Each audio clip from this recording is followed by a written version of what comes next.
ये सरकार का दोहरा चरित्र जिसको कहेंगे हम। एक तरफ तो सरकार हमसे वार्तालाप कर रही है और सरकार कह रही है कि नहीं, आपके लिए हम बहुत अच्छा फ्रेम बना रहे हैं। माननीय मुख्यमंत्री जी इसमें प्रयासरत हैं, चीफ सेक्रेटरी महोदय का ये वर्डिंग थे और पूरी सरकार आपके लिए अच्छा कुछ सोच रही है। और सरकार का दोहरा चरित्र ये देखिए आप, जिस दिन हम प्रोटेस्ट कर रहे थे उसी दिन सरकार 8 तारीख को चलेगी थी, पर इन्होंने बताया नहीं। और सरकार हमारे खिलाफ जो है सुप्रीम कोर्ट में रिव्यू पिटिशन में चलेगी। देखो, ये सरकार का कहीं ना कहीं दोहरा मापदंड है उपनल कर्मचारियों के प्रति। पहले सरकार कहती थी कि नहीं साहब, तुम तो माननीय सुप्रीम कोर्ट में लंबित है तुम्हारा प्रकरण, और जब सुप्रीम कोर्ट से एक आदेश आता है, ऐसा ऐतिहासिक फैसला आता है और उसके विपरीत फिर प्रदेश धामी सरकार जो है SLP लेकर चले, वो पुनर्विचार याचिका लेकर चले जाती है। तो कहीं ना कहीं ये हम 22,000 कर्मचारियों के साथ कुठाराघात है। इसका जवाब हम पहले हमने भी दिया है, अभी भी देंगे। देखिए, अभी केदारनाथ उपचुनाव भी चल रहा है, उसका सीधा कर्मचारियों पे पूरा गुस्सा है, रोष है। और निश्चित तौर से 25 तारीख को जो हमारी चीफ सेक्रेटरी मैडम उनके साथ बैठक है, उसके बाद एक प्रदेश कार्यकारिणी बैठेगी और उसके बाद पूरा एक विचार विमर्श किया जाएगा। और इस बार का जो आंदोलन होगा वो 25,000 कर्मचारी नहीं, 25,000 कर्मचारियों के गार्जियन भी उसमें बैठेंगे, फैमिली मेम्बर भी उसमें बैठेंगे, रोड पे उतरेंगे और पूरा जोर लगाया जाएगा कि हम अपना हक मांग के नहीं, छीन के लेंगे सरकार से। हमारी भी अपने एडवोकेट साहब से बात चल रही है, उसी सिलसिले में हमें फिर दिल्ली जाना है और बैठ के क्या उसमें बेस्ट हो सकता है वो एडवोकेट हमारे बताएंगे। देखिए, मैं आपके माध्यम से कहना चाह रहा हूँ कि सरकार उस रिव्यू पिटिशन में भी हारेगी और उसके बाद सरकार के पास कोई चारा नहीं होगा कि सरकार को फिर अंततः हमारा ये 25,000 कर्मचारियों का जो ऐतिहासिक फैसला माननीय सुप्रीम कोर्ट ने दिया है उसको लागू करना ही पड़ेगा। ये सरकार अगर हमारे पक्ष में कोई ऐतिहासिक फैसला लेती तो नो डाउट हम ये उपचुनाव नहीं, हम पूरे मनोयोग्य से और पूरा आजीवन हम सरकार का आभारी रहते कि सरकार ने हमारे लिए और हमारे भविष्य के लिए एक ऐतिहासिक निर्णय लिया है। परंतु सरकार उसके हमारे खिलाफ चलेगी ही तो हमें भी सोचना पड़ेगा इस बारे में कि हमें सरकार पे कितना सहयोग करना चाहिए। और देखिए, उपचुनाव चल रहा है और वो जो परिवार जो आज उस केदारनाथ बाबा की भूमि में जो अपना कर्मचारियों के परिवार हैं, उनको भी एक आस जगी थी ये सुप्रीम कोर्ट से कि हमारे बच्चों का भविष्य होगा, हमारे अच्छा होगा, हमारे उस कर्मचारियों को भी उम्मीद थी। लेकिन सरकार उसके अगेंस्ट चलेगी है तो निश्चित तौर पे उन पे भी गुस्सा है और वो गुस्से का क्या नतीजा होता है वो 20 तारीख को ही पता चलेगा, जिस दिन वोटिंग होगी और जिस दिन चुनाव परिणाम आएगा उसी दिन पता चलेगा कि उपनल कर्मचारियों का गुस्सा कितना सरकार के प्रति था।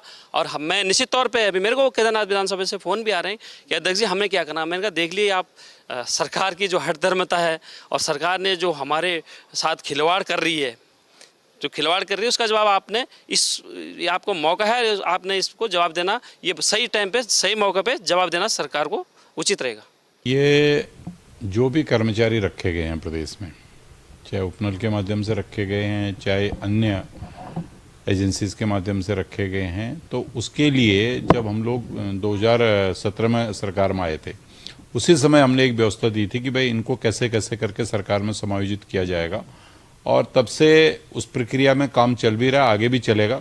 लेकिन सरकार ये चाहती है कि नियम कानून से कोई ऐसा रास्ता निकले कि जिससे जितने भी इस तरह के कर्मचारी हैं उन कर्मचारियों को राहत मिले और उन्होंने जो प्रदेश में अपनी सेवाएं दे रहे हैं या दी हैं उनमें जो उनका एक बड़ा योगदान है तो वो योगदान उनका व्यर्थ नहीं जाना चाहिए। ये सरकार की साफ और स्पष्ट मंशा है। ये पुनर्विचार याचिका की जहां तक बात है, ये कानूनी प्रक्रिया है, सरकार उसको करती है। और दूसरी तरफ सरकार चाहती है कि सभी लोगों को अच्छी से अच्छी सैलरी दी जाए, वेतन दिया जाए, सभी पोस्ट बढ़ी जाए। और सरकार की मंशा अच्छी ही है, इसलिए चीफ सेक्रेटरी ने टाइम दिया है 25 तारीख को मीटिंग का, बैठक होगी। बैठक में सकारात्मक कदम उठने के पूरे संभावना है और कहीं न कहीं उपनल कर्मचारी रहेगी, ऐसी संभावना व्यक्त की जा रही है। और सरकार बहुत अच्छा प्लान उपनल कर्मचारियों के लिए तैयार कर रही है। तो 25 तारीख एक देखने वाली बैठक की, इसमें क्या निकलता है। बहुत सारी चीजें अभी बताई नहीं जा, सरकार बहुत अच्छे तरह से सोच रही कि इनको हक कर्मचारी को प्रक्रिया जो संविधान है, प्रक्रिया जो है उसमें किसी कहने से नहीं होता, क्योंकि सभी के पास राइट्स होते हैं अपने अपने याचिका डालने के, अपने अपने तरीके से। सरकार भी तो कुछ अपना पक्ष रखना चाहेगी। सरकार बेहतर कैसे कर सकती है, सरकार की लिमिटेशन क्या है, कितना सरकार कर सकती है, क्या कर सकती है। कहीं तो किसी पटल को तो सरकार की भी सुनी।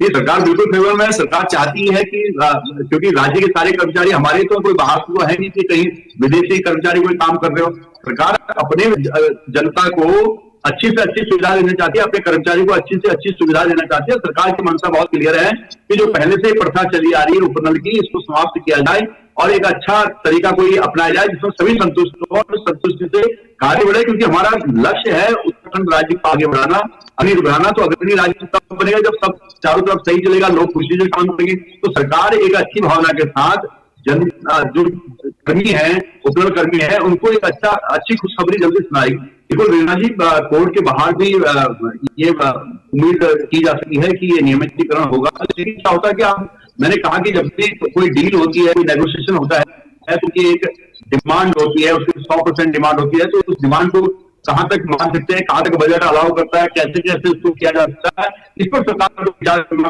पड़ता है। ये नहीं कि कोई भी फैसला हवा में दे दिया और उसके बाद उसका अरेंजमेंट ना हो तो वह एक और परेशानी बनती है। लेकिन सरकार की मंशा है कि उपनल कर्मियों को नियमितीकरण किया जाए, उनको अच्छी सैलरी देना है, वो सरकार को देनी पड़ती है। लेकिन वो किस कदर हो सकती है, सरकार का जो अभी वर्तमान बजट है, जो भविष्य है, उसको कहीं न कहीं करके इससे सरकार अपना पक्ष भी कहीं न कहीं रीना जी रखना चाहेगी और कर्मचारी संघ के साथ भी रखेगी, क्योंकि 25 तारीख को बुलाया है उनको, उनके साथ ही बैठक होगी। और मुझे उम्मीद है कि पूरी तरह से जिस प्रकार से सरकार सोचती है और जिस प्रकार से संघ भी सोचा है, कहीं न कहीं एक सहमति बनेगी और उसके बाद का रास्ता आगे पूरी तरह से